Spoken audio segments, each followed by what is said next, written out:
বিস্ময়ে মোড়া রহস্যে ঘেরা আমাদের এই পৃথিবী, সীমাহীন মহাশূন্য থেকে মহাসাগরের অতল গহ্বর, প্রকৃতির পরতে পরতে লুকিয়ে আছে জ্ঞানের অফুরন্ত ভাণ্ডার। দূর দূরান্তের মহাবিশ্বের অপার রহস্য, অন্যদিকে অণুজীবের জটিল জগৎ। এই দুই বিপরীত স্রোত বয়ে আনছে বিস্ময়ের ধারাবাহিকতা। আধুনিক বিজ্ঞান প্রতিনিয়ত উন্মোচন করে চলেছে প্রকৃতির সেই অজানা জগৎকে। নতুন আবিষ্কার আর উদ্ভাবনের হাত ধরে আমরা পৌঁছে যাচ্ছি প্রকৃতি আর মহাবিশ্বের বিস্ময় গাথার দোরগোড়ায়। অজানা সেই জগৎ সম্পর্কে জানতে এবং জানাতে আমাদের নিয়মিত আয়োজন বিজ্ঞান ও প্রকৃতি। আপনাদের সঙ্গে আছি আমি হোসনে মোবারক সৌরভ এবং আমি শুভ আনোয়ার। দর্শক, শুরুতেই বিজ্ঞান ও প্রযুক্তি।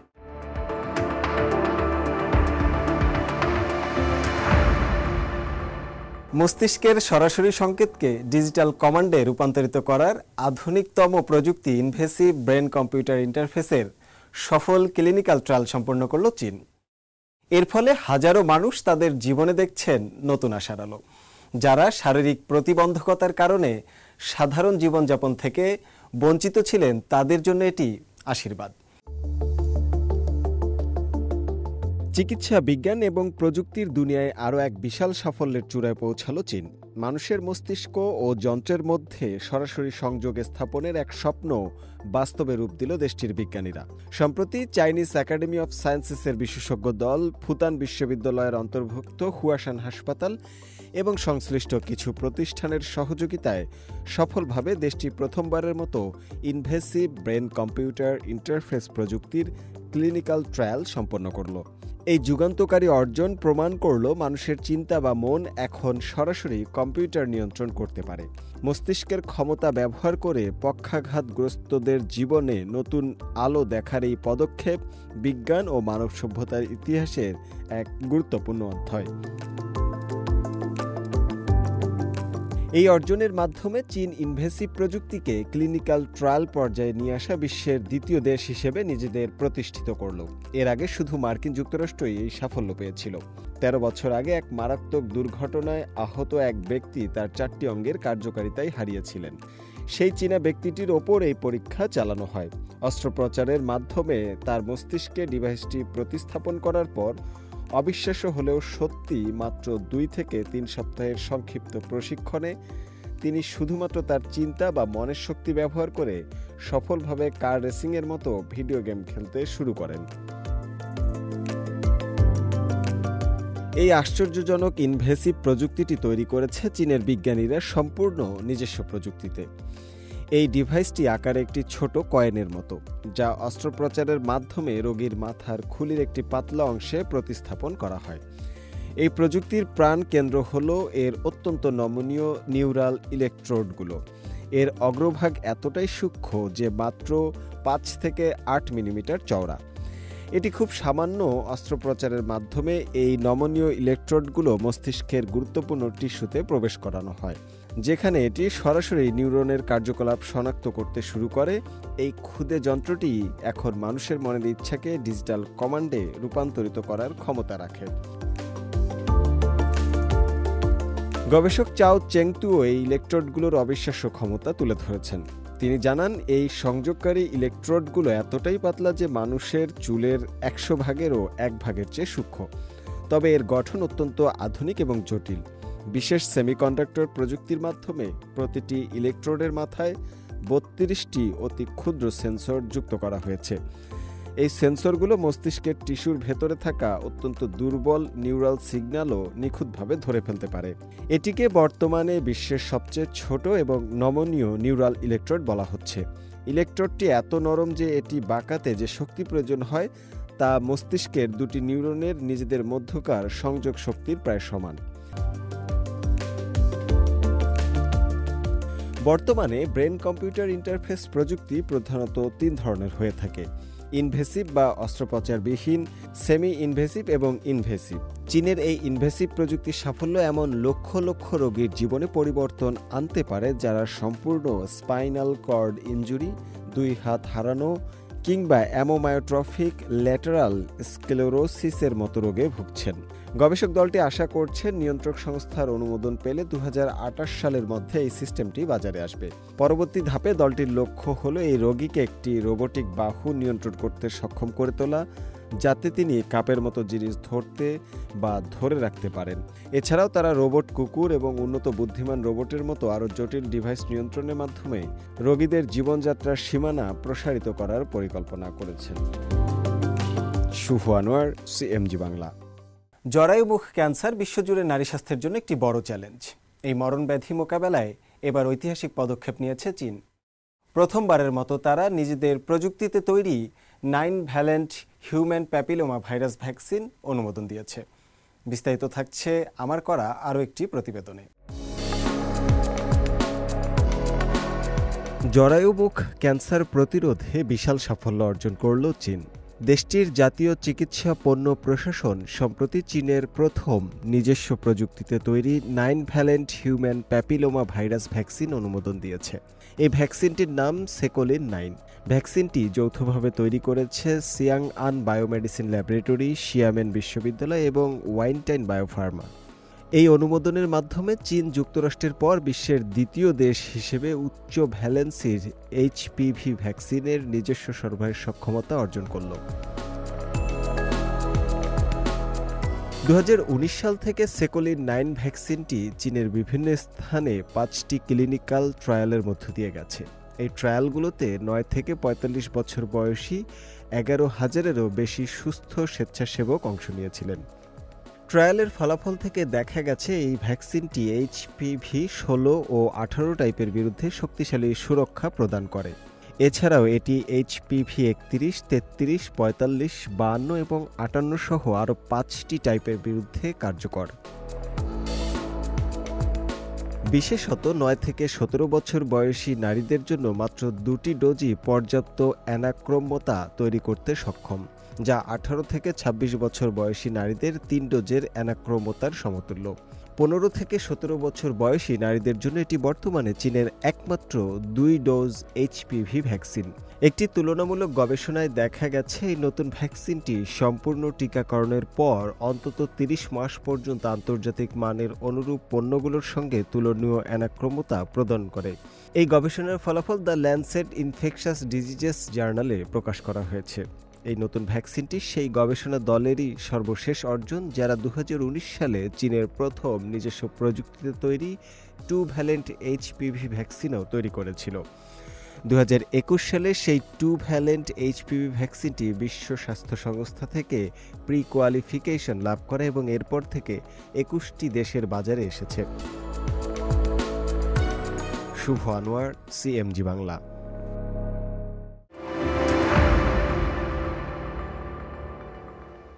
এবার প্রাণ ও প্রকৃতি। চীনের পানির মান চলতি বছরের প্রথমার্ধে উন্নত হয়েছে। দেশ জুড়ে পর্যবেক্ষণকৃত পানির অংশগুলোর 89%কে ভালো হিসেবে চিত্রিত করা হয়েছে, যা গেল বছরের তুলনায় 0.2% পয়েন্ট বেশি। বিস্তারিত চলুন দেখে আসি।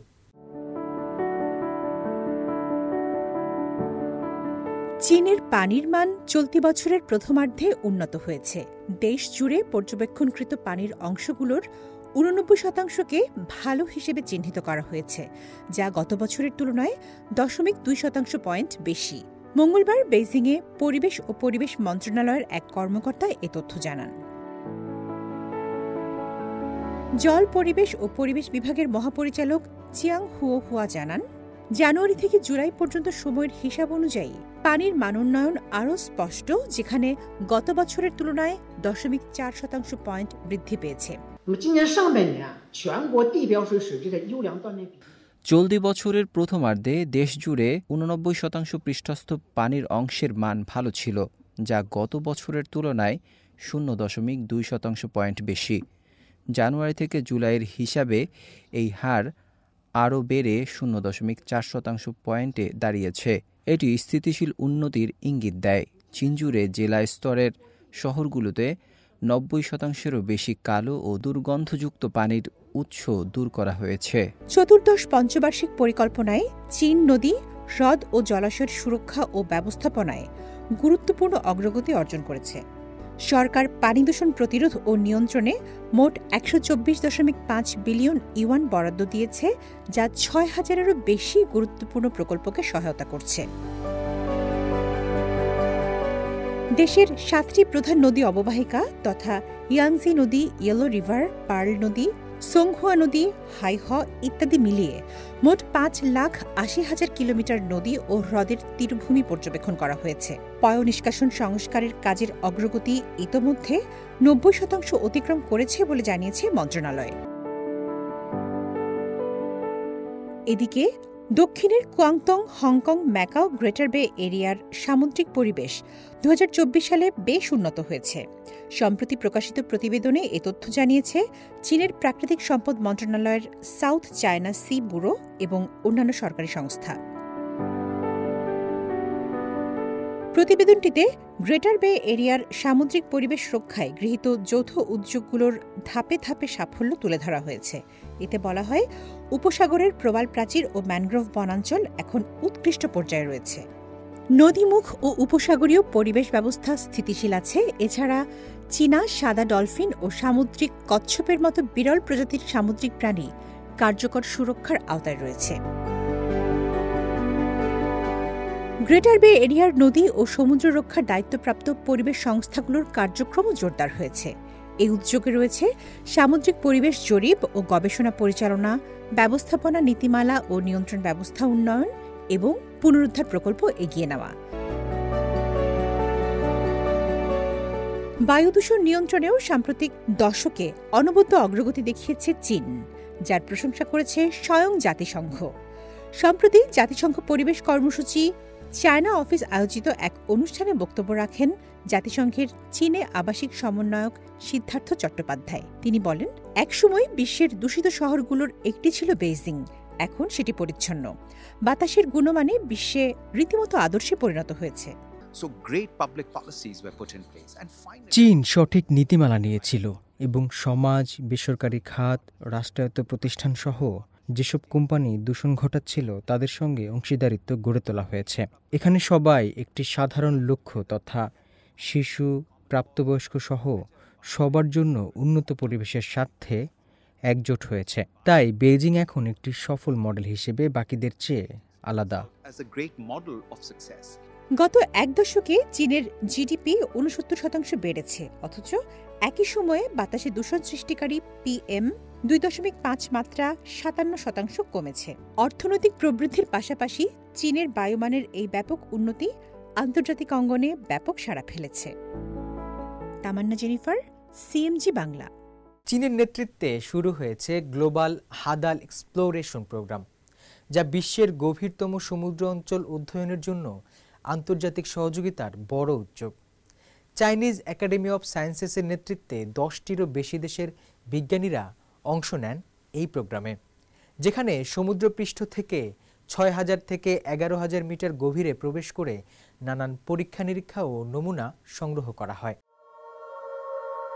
সমুদ্রের সবচেয়ে গভীরের যে রহস্যময় অঞ্চল তাকে বলা হয় হাদাল অঞ্চল। বিজ্ঞানীদের সবসময় কৌতূহল থাকে এই অঞ্চলকে ঘিরে।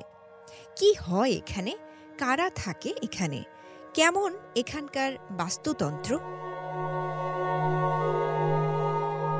সম্প্রতি এমন একটি অনুসন্ধান কার্যক্রম পরিচালনা করা হয় চীনের দ্বীপ প্রদেশ হাইনানের সানিয়া শহরে। গ্লোবাল হাদাল এক্সপ্লোরেশন প্রোগ্রাম নামের এই অনুসন্ধান প্রোগ্রামে এখানকার হাদাল অঞ্চলে সমুদ্র পৃষ্ঠের প্রায় ৬,০০০ থেকে ১১,০০০ মিটার গভীরে প্রবেশ করে বৈজ্ঞানিকভাবে অনুসন্ধান পরিচালনা করা হয়। এই অনুসন্ধানের নেতৃত্ব দেয় চীনের চাইনিজ একাডেমি অব সায়েন্সেসের গভীর সমুদ্র বিজ্ঞান ও প্রকৌশল ইনস্টিটিউট।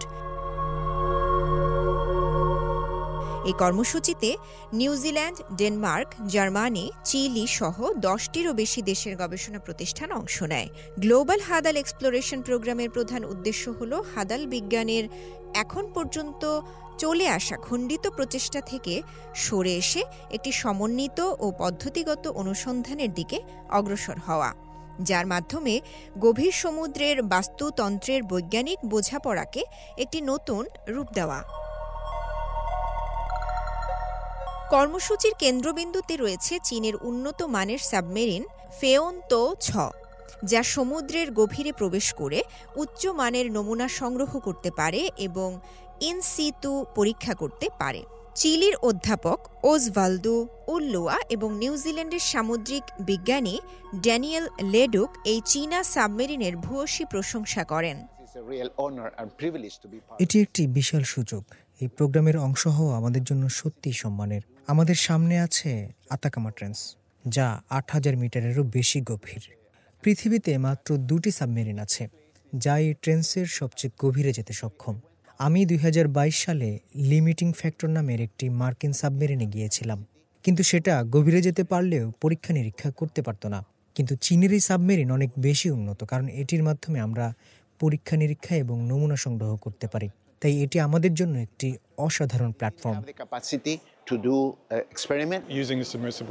হাদাল বিজ্ঞানের জন্য এই সাবমেরিন একটি নতুন মানদণ্ড স্থাপন করেছে। ফেনতৌ 6 ডাইভিং ক্ষমতা অসাধারণ। এই চীনা প্রযুক্তি বর্তমানে আর কারো কাছে নেই, তাই আমরা যে গবেষণাটি করেছি তা অন্য কোথাও করার সুযোগ নেই। আমি যখনই আমার সহকর্মীদের এই সাবমেরিনে থাকার কথা বলি, তখনই সবাই বেশ আগ্রহী হয়ে ওঠে। গ্লোবাল হাদাল এক্সপ্লোরেশন প্রোগ্রামের মাধ্যমে চীনের নেতৃত্বে আন্তর্জাতিক বৈজ্ঞানিক দল হাদাল সমুদ্রের গভীরতম রহস্য ও বাস্তুতন্ত্র সম্পর্কে তাদের জানার ভান্ডার আরও বৃদ্ধি করবে। রওজে জাবিদ ঐশী, সিএমজি বাংলা।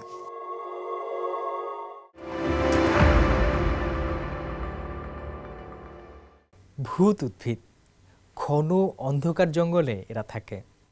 বছরে মাত্র 40 দিন এরা মাটির উপরে মাথা তোলে। দেখতে বেশ স্বচ্ছ ও সাদা। এরা মূলত উচ্চ ছাউনির ঘনত্ব, উচ্চ আর্দ্রতা এবং গভীর হিউমাস স্তরে জন্ম নেয়। পরিবেশবিদদের মতে পরিবেশের মান অনেক বেশি ভালো থাকলেই দেখা যায় এই উদ্ভিদের।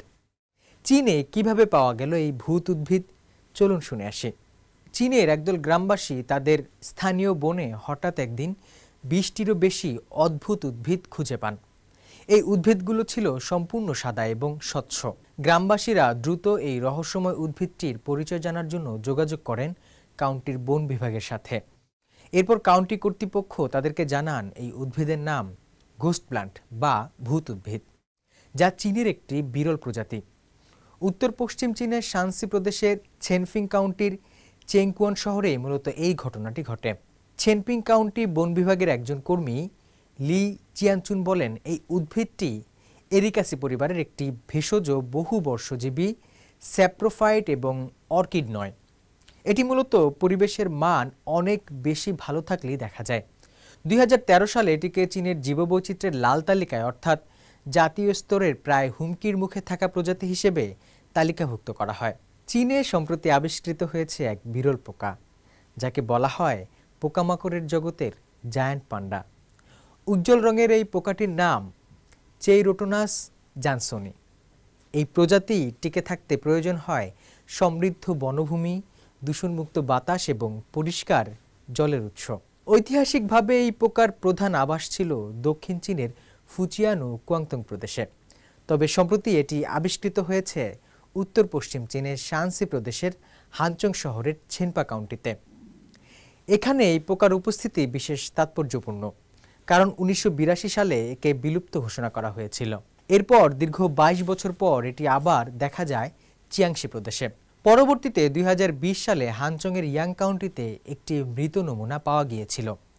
আর এবার ছেনপা কাউন্টিতে জীবন্ত এই পোকাটি আবিষ্কৃত হওয়ায় এর সংরক্ষণের গুরুত্ব আরও বেড়ে গেছে। দর্শক, সামনে অপেক্ষা করছে আরও বহু বিষয়, আরও না বলা কথা। আজকের মতো এইটুকুই।